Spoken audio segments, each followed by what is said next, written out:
My dear countrymen, Namaskar. Welcome back to Mann Ki Baat. Greetings to you.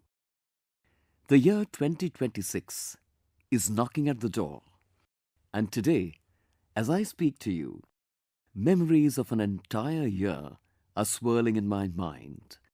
Myriad images, many discussions, many achievements that bound the nation together. 2025 gave us many moments that made every Indian proud. From national security to the sports field, from science laboratories to the world's biggest platforms, India left a strong mark everywhere. This year, Operation Sindoor became a symbol of pride for every Indian. The world clearly saw that today's India does not compromise on its security. During Operation Sindoor, images of love and devotion towards Ma Bharati emerged from every corner of the country. People expressed their feelings in their own unique ways. Friends, the same spirit was also visible when Vande Mataram completed 150 years. I had requested you to send your messages and suggestions with hashtag Vande Mataram 150. The countrymen participated enthusiastically in this campaign. Friends, 2025 was also a memorable year in terms of sports. Our men's cricket team won the ICC Champions Trophy.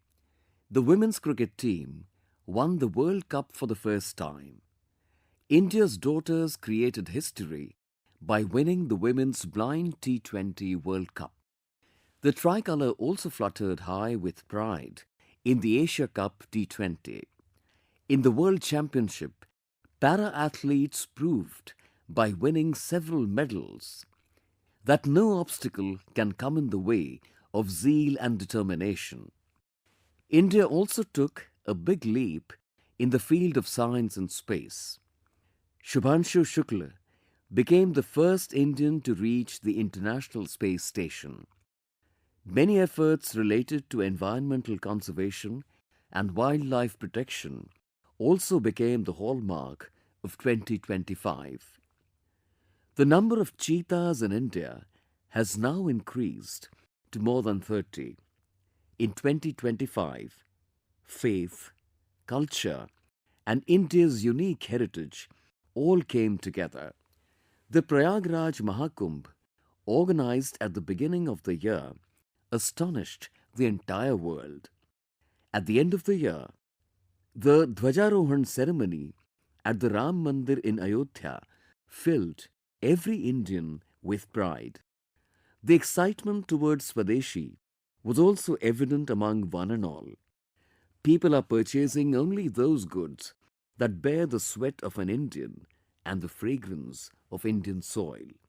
Today, we can proudly say that 2025 has given India even greater confidence.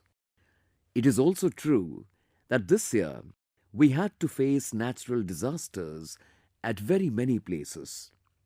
Now, the country is ready to move forward in 2026 with new hopes and new resolutions. My dear countrymen, today the world is looking at India with great hope. The biggest reason for hope in India is our youth power. Our achievements in the field of science, new innovations, and the expansion of technology have greatly impressed countries around the world. Friends, the youth of India always have a passion for something new, and they are equally aware. My young friends often ask me how they can further contribute to nation building. How can they share their ideas?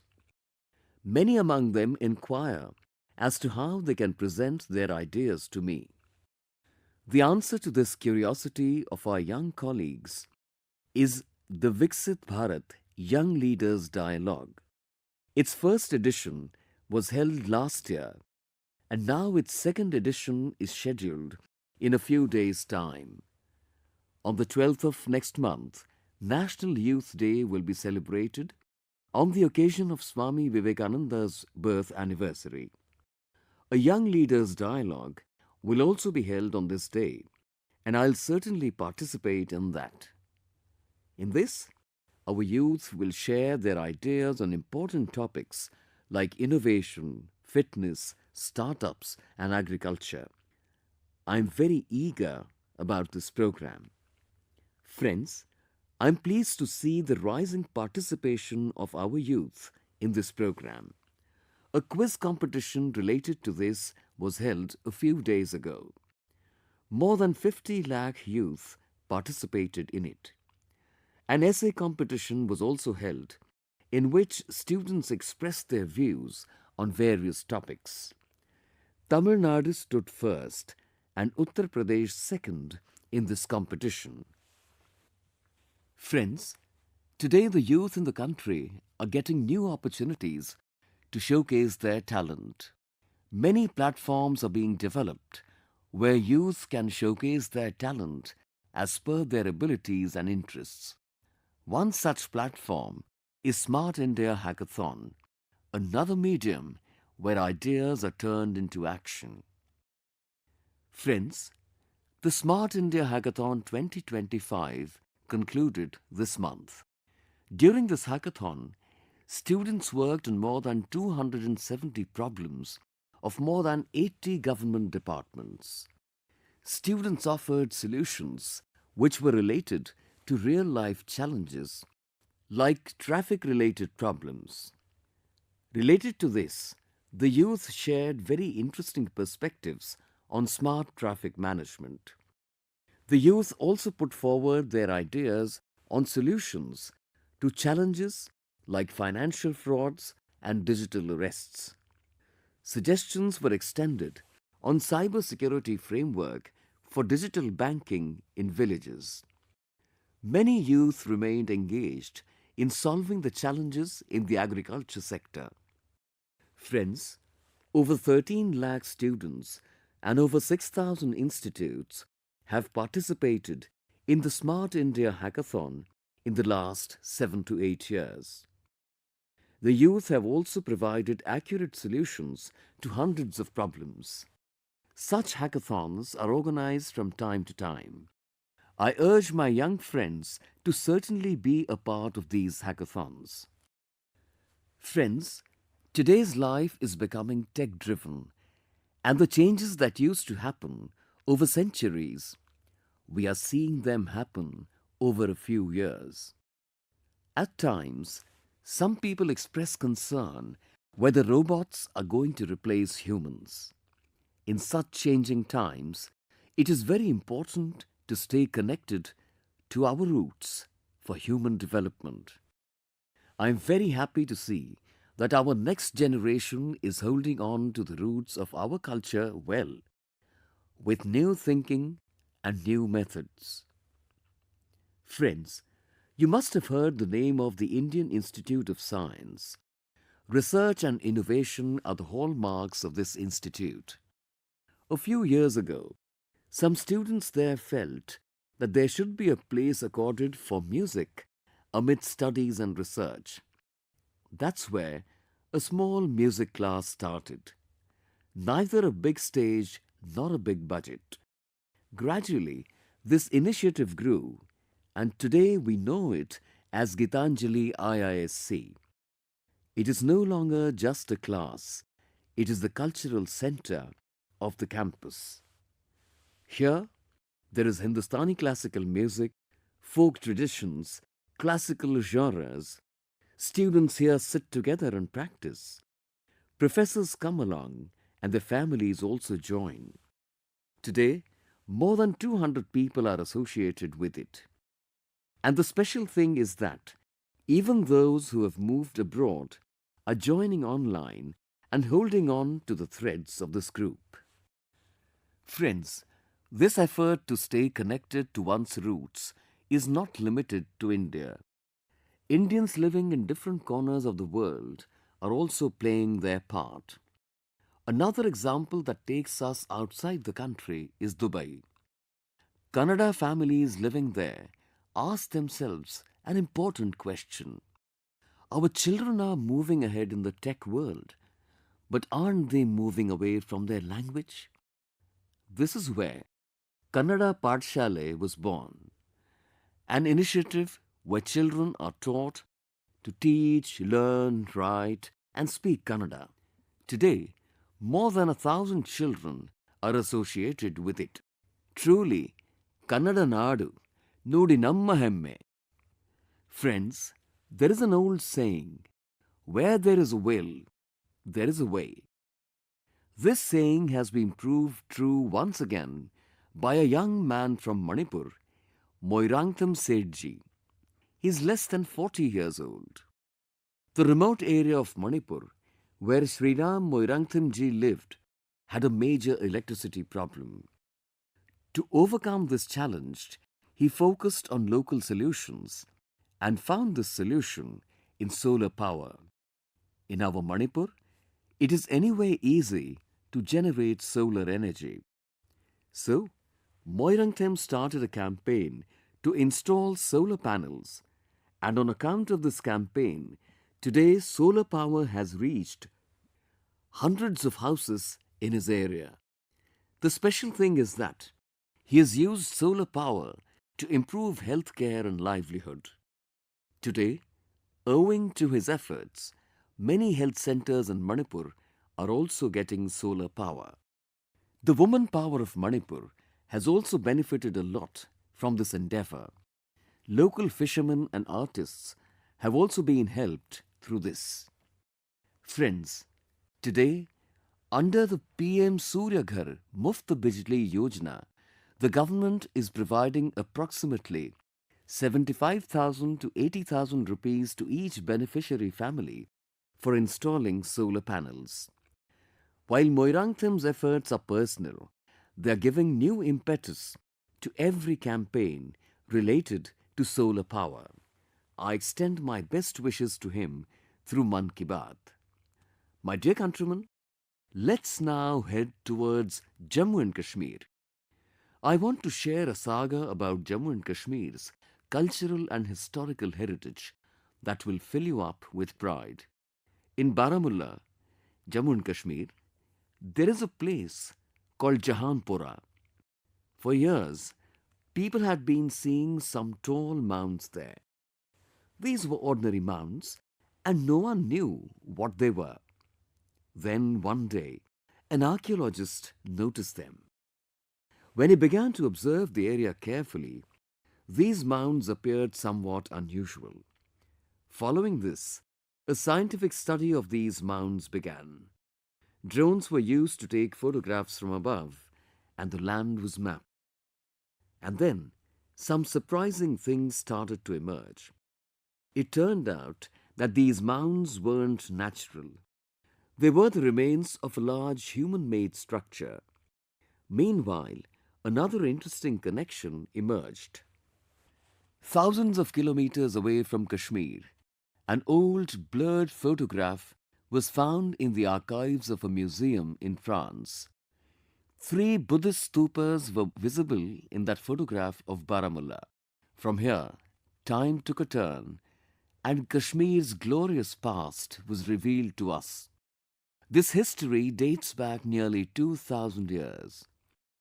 This Buddhist complex in Jahanpura, Kashmir, reminds us of Kashmir's past and its rich identity. My dear countrymen, I now want to share with you about an endeavor thousands of kilometers away from India, which is heart-touching. In Fiji, a commendable initiative is being taken to spread Indian language and culture. Continuous efforts are being made at many levels to connect the new generation there with Tamil language. Last month, Tamil Day was celebrated for the first time in a school in Rakiraki, Fiji. On that day, children found a platform where they openly expressed pride in their language. Children recited poems in Tamil, gave speeches, and confidently showcased their culture on stage. Friends, continuous work is also being done within the country to promote the Tamil language. A few days ago, the fourth Kashi Tamil Sangamam was held in my parliamentary constituency, Kashi. I'm now going to play you an audio clip. Listen to it and guess where these children trying to speak Tamil are from. வணக்கம். பாரத அரசாங்கத்தால ஒரே பாரதம் உன்னத பாரதம் நடத்தப்பட்ட காசி தமிழ் சங்கமம் 4 தமிழ் கற்போம் ನಾನು ரொம்ப ಕಾರ್ಕೆ ಉದಾಹರಣಕ್ಕೆ ಏನು ತಮಿಳಿಲ್ introduction ಕಾಸಿಯೋಡು ಭೂಮಿಲ್ ನಾನು Payal Patel Arasu Queens Inter College की मानवी अनेवरकुम ಏನು வணக்கம். Friends, you'll be surprised to know that these children who express themselves so fluently in Tamil are from Kashi, Varanasi.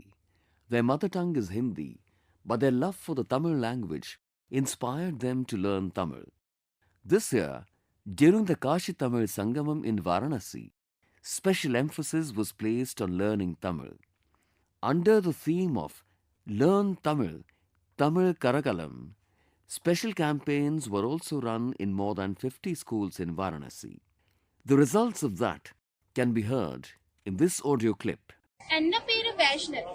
நான் நிவேதிதா சிக்ஷா சதன் பாலிகா இன்டர் காலேஜ் வாரணாசி படிக்கிறேன். நான் காஷி தமிழ் கற்கலாம் 4.0 லா தமிழ் ಭಾಷಾ ಟಿಕ್ಕವಂ ಇಲ್ಲುವಂ ಕರೇನ್. ಇಂಥ ವಯಪುಕ್ಕ ಪ್ರಧಾನ ನರೇಂದ್ರ ಮೋದಿ ಅವಗಳಿಗೂ ನಾನು ನನ್ರಿ ಸೊಲಿகிறேன். Friends, Tamil is the world's oldest language. Tamil literature is also extremely rich. I'd requested you to participate in the Kashi Tamil Sangamam in Mann Ki Baat. I'm happy that today, in other parts of the country, there is a renewed interest in the Tamil language among children and youth. This is the power of the language. This is the unity of India.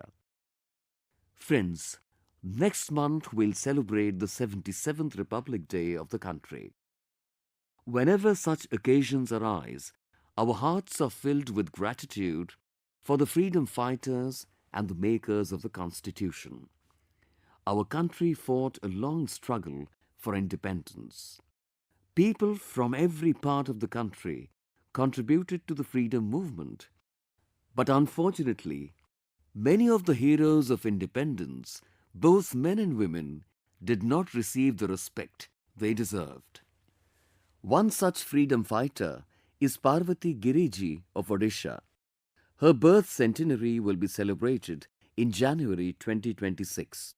She participated in the Quit India movement at the age of 16. Friends, after the independence movement, Parvati Giriji dedicated her life to social service and tribal welfare. She established several orphanages. Her inspiring life will continue to guide every generation. Mu Parvati Giriji ko Shraddhanjali arpan karuchi. I pay my tribute to Parvati Giriji. Friends, it is our responsibility that we do not forget our heritage. We must pass on the great saga of the heroes, both men and women, who brought us independence, to the next generation. You may recall that when we celebrated 75 years of independence, the government created a special website. A section on it was dedicated to unsung heroes. Even today, you can visit this website to learn about the great personalities who played a significant role in achieving independence for our country.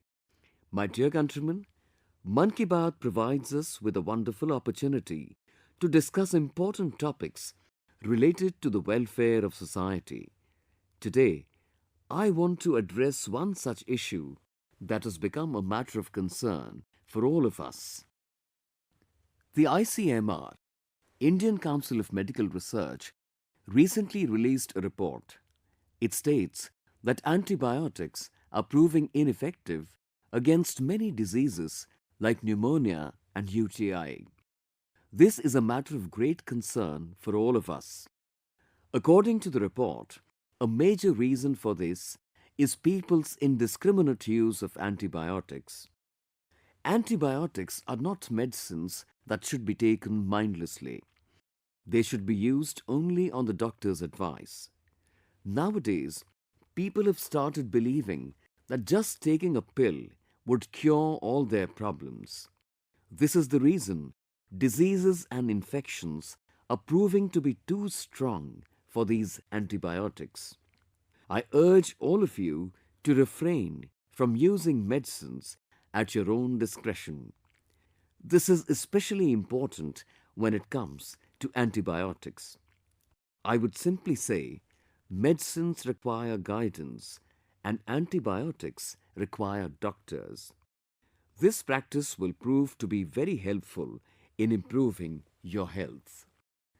My dear countrymen, our traditional arts are empowering society and becoming a major vehicle for people's economic progress. The lace craft of Narsapuram district in Andhra Pradesh is gaining popularity across the country. This lace craft has been in the hands of women for generations. The women of the country have preserved it with great patience and meticulousness. Today, this tradition is being carried forward with a new dimension. The Andhra Pradesh government and NABARD are jointly teaching artisans new designs, providing better skill training and connecting them with new markets. The Narsapuram lace has also received the GI tag.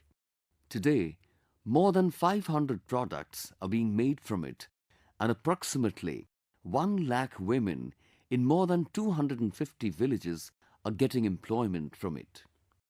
Friends, Mann Ki Baat is also a platform to bring forward such people who, through their hard work, are not only promoting traditional arts but are also empowering the local people through it. The efforts of Margaret Ramthar CM of Churachandpur, Manipur are also of a similar kind. She saw Manipur's traditional products, its handicrafts, and items made from bamboo and wood with a broad vision. Because of that vision, from a handicraft artist, she became a medium for transforming people's lives. Today, Margaret G's unit employs over 50 artists, and through her hard work, she has developed a market for her products in several states across the country, including Delhi. Friends, another example from Manipur is that of Chokhone Krichena ji, a resident of Senapati district. Her entire family has been involved in traditional farming. Krichena expanded this traditional experience to a greater extent. She made floriculture her passion. Today, she connects this work with various markets and empowers local communities in her area. Friends, this instance exemplifies the fact that when traditional knowledge is leveraged with a modern vision, it can become a major vehicle for economic progress. If you have similar success stories around you, please share them with me. Friends, the most beautiful thing about our country is that there's a festive atmosphere in some part of the country or the other throughout the year. Not only are there various festivals, but local festivals are also held in different states. Which means, if you make up your mind to travel, you'll find some corner of the country ready with its own unique celebration at any given time. One such festival is currently underway in the run of Kutch. This year, the Kutch Ranotsav began on the 23rd of November and will continue until the 20th of February. The diverse folk culture, folk music, dance and handicrafts of Kutch are on display here. Witnessing the grandeur of the white run of Kutch is a delightful experience in itself. At night, when the moonlight spreads over the white run, the view is mesmerizing. The Ran Utsav's tent city is very popular. I've been informed that over 2 lakh people have participated in the Ranotsav in the past month coming over from all corners of the country and even from abroad. Whenever you get the opportunity, be sure to participate in such festivals and enjoy India's diversity. Friends, this is the last episode of Mann Ki Baat in 2025. Now in the year 2026, we'll certainly join the Mann Ki Baat program to share our own varied Mann Ki Baat with the same enthusiasm and zeal, with a sense of belonging. New energy, new topics, and countless stories of countrymen filling us with inspiration connect us all in Mann Ki Baat. Every month, I receive many such messages in which people share their vision for Vikasit Bharat. Seeing the suggestions from people and their efforts in this direction, this belief gets strengthened, and when all these messages reach me, the resolve of a Vikasit Bharat will definitely be fulfilled. This belief grows stronger day by day. May the year 2026 prove to be an important milestone in the journey towards the fulfillment of this resolve. May you and your family have a happy life. With this wish, before bidding farewell to this episode, I'll definitely say, Fit India movement, you too have to stay fit. This winter season is very suitable for exercise. Do exercise. Wishing you all a very happy 2026. Thank you. Vande Mataram.